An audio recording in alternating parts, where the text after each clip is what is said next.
Hello, I've been reading the Spirit's book for a while now, and I am going to keep on going with our readings. All right, so we are at part 4, continuation of the introduction, because it's a very big introduction. I have said that before. All right, so part 4. If the phenomena we are considering had been limited only to the movement of objects, they would have remained within the domain of the physical sciences, as we have stated, but that is not what happened. They were destined to places on a trail of events of a strange order. It was soon discovered, we do not know at whose initiative, that impulse given to the object was not simply the product of some blind mechanical force. Rather, an intelligent cause was behind the movement. This opened the way to an entirely new field of observation. The veil could be lifted on many mysteries. Was there actually an intelligent power involved, however? If so, what was it? What was its nature? What was its origin? Was it superior to humankind? Such were the other questions that derived from the first. The first intelligent manifestations occurred by means of tables that moved and struck the floor with one leg a certain number of times, thereby responding to the questions asked, according to what had been agreed on as to the number that would indicate either yes or no. Even here, there was nothing very convincing for the skeptics, since it could have been seen as a chance effect. Later, however, more highly developed responses were received using the letters of the alphabet.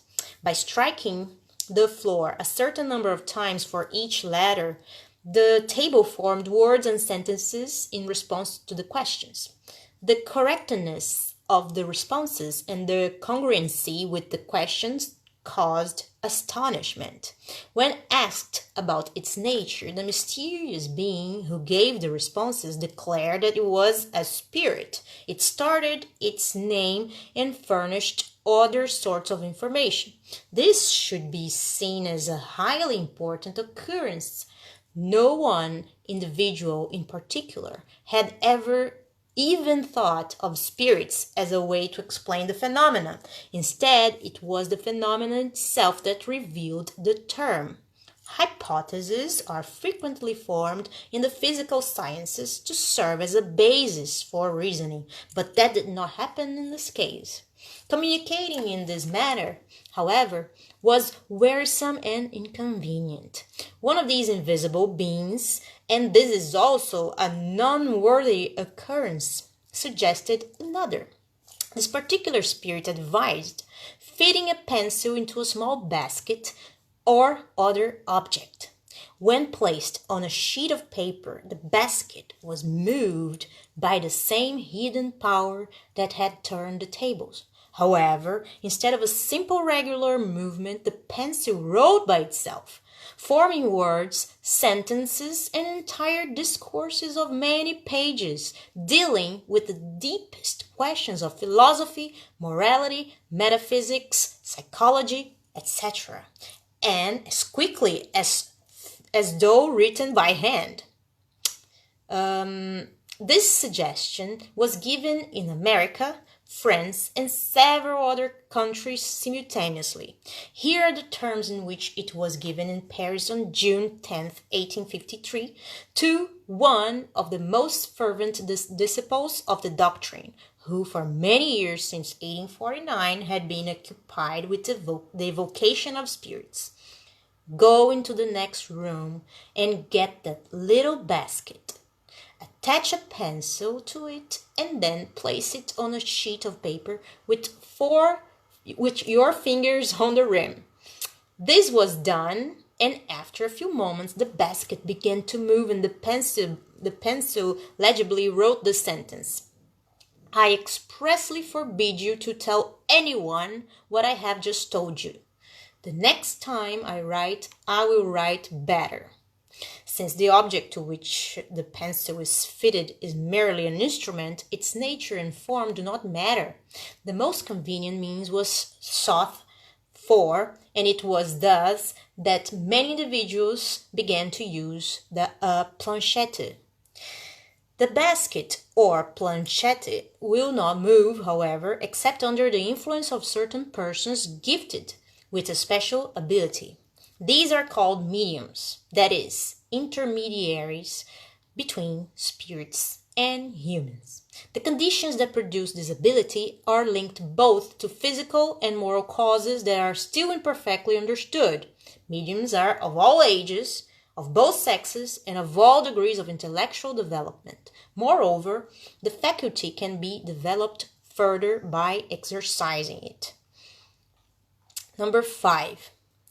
It was then realized that the basket and the planchette were only extensions of the hand, and that when mediums held the pencil directly, their hand was made to write by an involuntary, almost feverish impulse. In this way, the communications became faster, easier, and complete. Nowadays, this is the most common method, and the number of persons endowed with this ability is quite considerable and increases daily. Finally, experience revealed many other varieties of mediumship, and it was discovered that communications could also occur through speech, hearing, sight, touch, etc. Even through spirits writing directly, that is, without using the medium's hand or the pencil.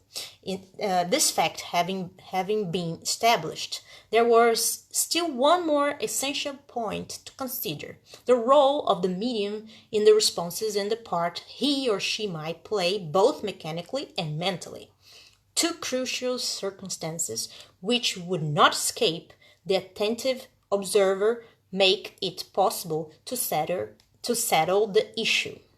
The first is the way by which the basket moves under the medium's influence by simply placing the fingers on its rim. And an examination will show the impossibility of the medium guiding the basket in any way. This impossibility becomes especially obvious when 2 or 3 persons are touching the basket at the same time. It would require a truly phenomenal coordination of movement between them in addition to an extraordinary similarity of thought, and that would enable them to understand each other and give answers to the questions.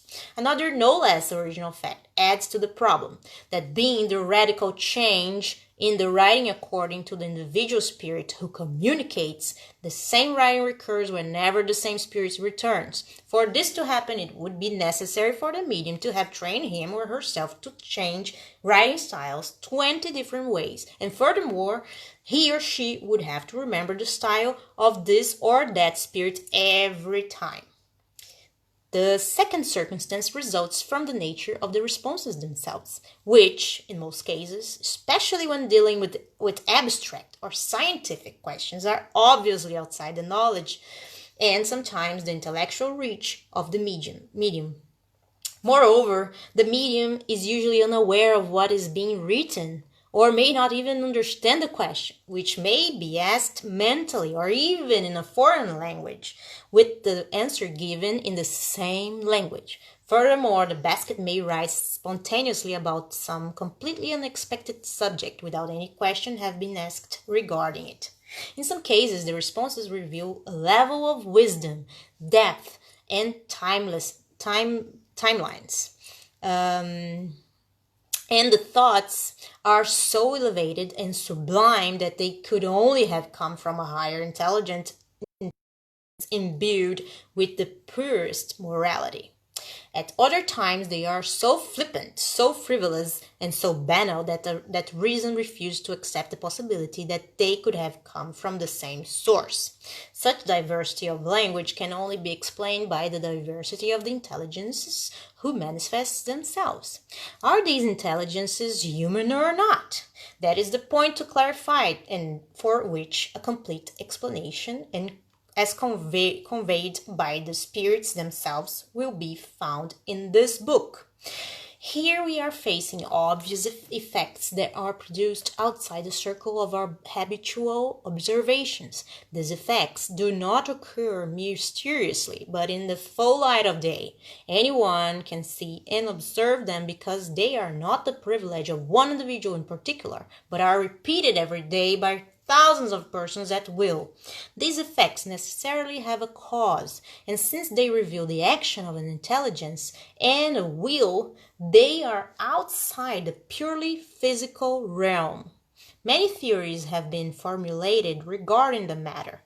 We will examine them briefly, and we'll see if they can render comprehensible all the facts that have surfaced.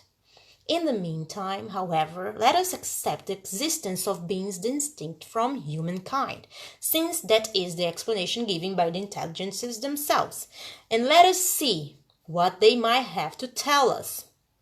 As we stated previously, the beings who communicate have identified themselves. This is part 6, as spirits. And at least some of them say that they have lived before as human beings on the earth. They comprise the spirit world, as during our life on earth, we comprise the corporeal world. We will now briefly sum up the main points of the doctrine that they have transmitted to us so that we may more easily reply to certain objections. God's eternal, immutable, immaterial, one, all-powerful, and supremely just and good. God's eternal, right? God created the universe, which includes all animated and inanimated material and immaterial beings. The material beings comprise the visible or corporeal world, whereas the immaterial beings comprise the invisible or spirit world. In other words, the worlds of spirits. The spirit world is the normal, primitive, eternal, pre-existent, and all-surviving world. The corporeal world is secondary. It could cease to exist, or it might never have existed in the first place without changing the essence of the spirit world. Spirits temporarily take on a perishable material envelope, and its destruction by death returns them to freedom. From among all the different species of corporeal beings, God chose the human species for the incarnation of spirits who have reached a certain degree of development. This endows them with a moral and intellectual ascension over the others. The soul is an incarnate spirit. The body is only its envelope. Human beings are composed of 3 things. First, the body, or material being, similar to that of the animals and animated by the same vital principle. Second, the soul, or material being, the spirit incarnated in the body. Third, the link that unites the soul to the body, an intermediary principle between the body and spirit. Human beings thus have 2 natures. By means of their body, they share in the nature of the animals and share the same instinct. By means of their soul, they share in the nature of the spirits. The link, or perispirit, unites the body and the spirit. It is a sort of semi-material envelope. Death destroys only the denser envelope, in other words, the physical body. The spirit retains the perispirit. It comprises its ethereal body. The perispirit is invisible to us in its normal state, but the spirit can render it visible and even tangible, as occurs during the phenomenon of apparitions. Therefore, spirit is not an abstract, indefinable being that can only be conceived of by thought. It is a real, circumscribed being that in certain cases may be perceived by our senses of sight, hearing, and touch.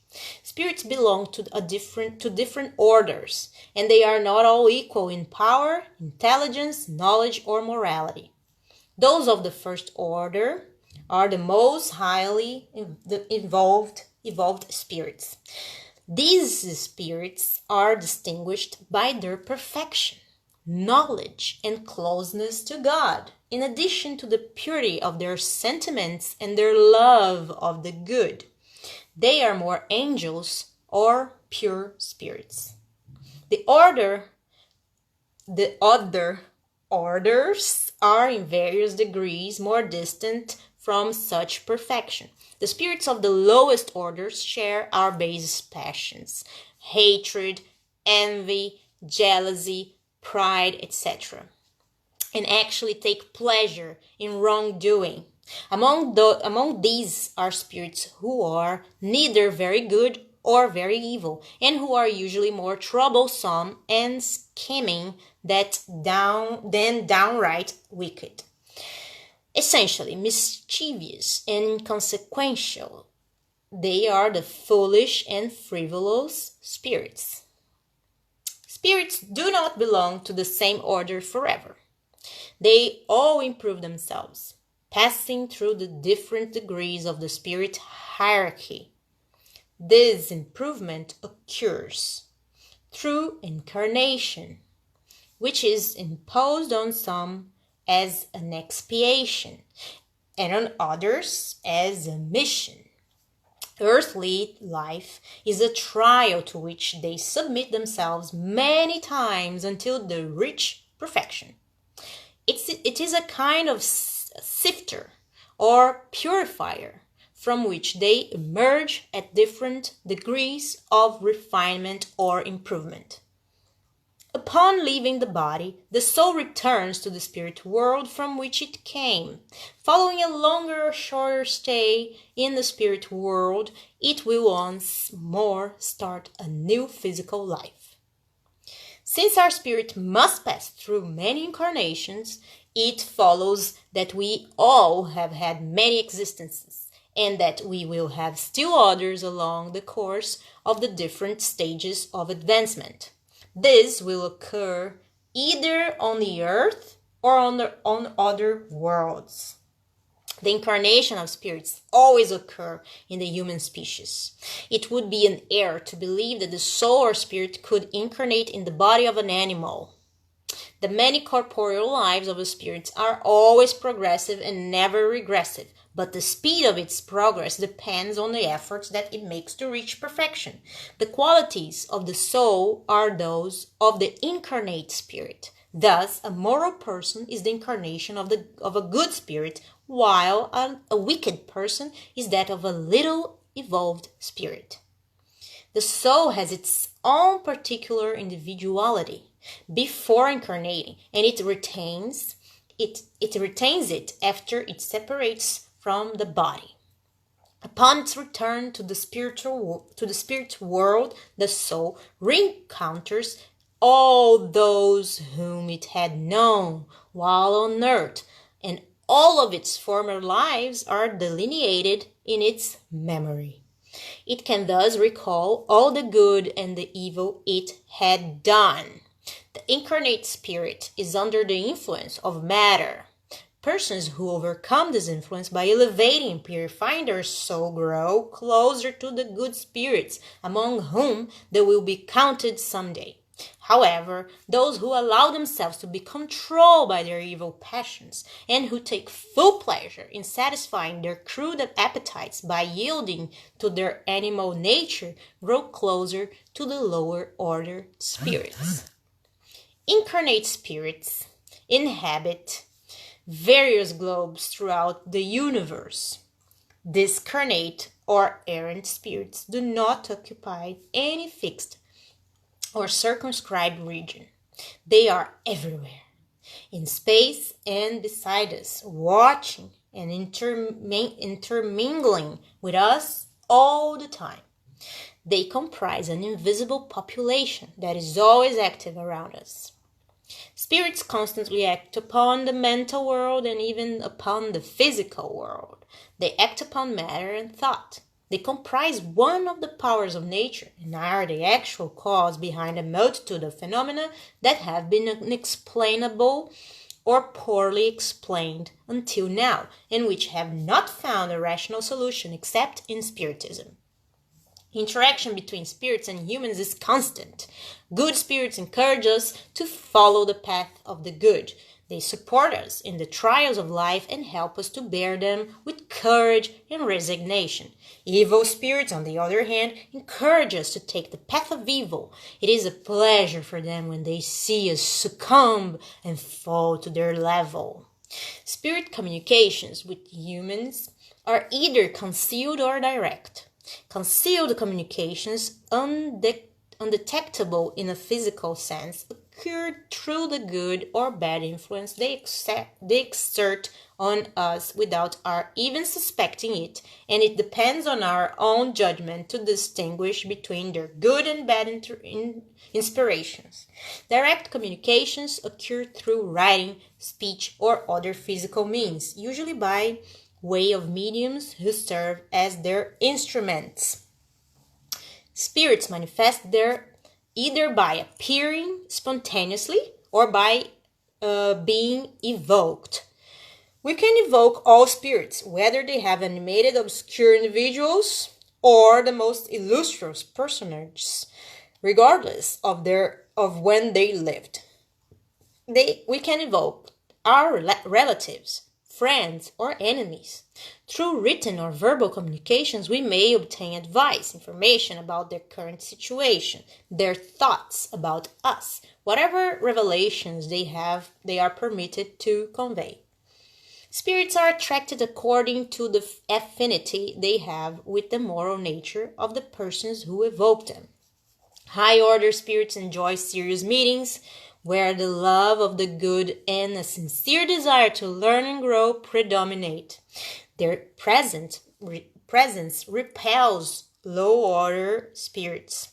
These find free access to and can influence frivolous persons or those who are only guided by curiosity or whatever else evil instincts may be found. Rather than receiving any good advice or useful information from these spirits, we should expect nothing more from them than frivolities, lies, mischievous pranks, and deceitfulness. They frequently use venerable names in order to better induce us to error. Nevertheless, distinguishing between good and evil spirits is extremely easy. The language of high-order spirits is always dignified, noble, imbued with the highest morality, and free from every lower passion. Their counsels reveal the highest wisdom and always address our progress and the good of humankind. Low-order and inconsequential spirits are almost always trite and can even be crass. They might sometimes say things that are good and true, but more often they make erroneous and absurd statements either out of malice or ignorance. They laugh at people's gullibility and amuse themselves at the cost of those who question them, flattering their vanity and cajoling their desires with false hopes. In some, serious communications in the perfect meaning of the term could only occur at serious centers, where the members are united by an intimate communion of thought directed toward the good. The morality of high-order spirits may be summed up in the gospel maxim of Christ: do unto others as you would like them to do unto you. That is, practice the good and not evil. In this principle, humankind finds the universal rule of conduct, even for the smallest actions. They teach us that selfishness, pride, and lust are passions that drag us down to our animal nature, keeping us enslaved to matter. That those on earth who free themselves of matter through their disregard of worldly frivolities and who cultivate love for their neighbor draw closer to their spiritual nature. That each one of us should make ourselves useful according to the faculties and means that God has placed in our hands to put us to the test. That the strong and powerful should support and protect the weak, Those who abuse their strength and power in order to oppress others violate God's law. Lastly, they teach us that nothing can be hidden in the spirit world, that hypocrites will be unmasked there, and that all their evil exposed, that the inevitable and constant presence of those who we have harmed is one of the punishments awaiting us there, that the unevolved and evolved states of spirits in that world correspond to sorrows and joys that are unknown to us on earth. However, they also teach us that there are no unforgivable sins, none that cannot be erased by expiation. Depending on our desire and effort, we find the necessary means to expiate them in the many existences that enables us to advance on the path of progress towards perfection, our final objective. This is the summary of the Spiritist doctrine as it appears in the teachings of the spirits. Let us now look at the objections made against it. But that's for next time when I come back and read the rest for you. I hope you have a great Sunday. Big kiss. See you next time. Bye-bye.